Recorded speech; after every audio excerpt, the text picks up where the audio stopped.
छाना के लगोरी के पायली आई राम ठीक लगे। अरे ई का हो रउआ तो बोली मत हमरा से। तो अरे तुम का लटकल बाड़ू। रउआ बात मत करी हमरा से, कोनो मतलब बा हमरा से। रउआ तो अपने धुन में रहे के बा हमरा। अरे बतिया का भल में बताइबे कि बेलमुंड बिगड़बे हमार ना मनबे। बताओ का भल बा।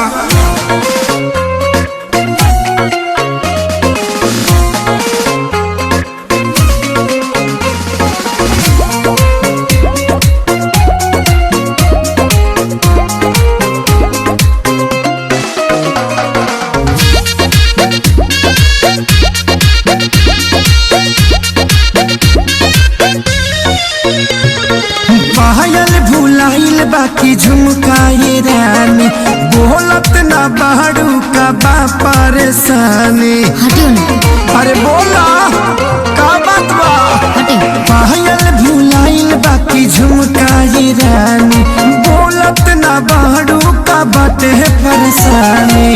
काहे तोहर भोरे से लटकल बलोला हो, लटकल बलोला। हाँ तो सुनी ना।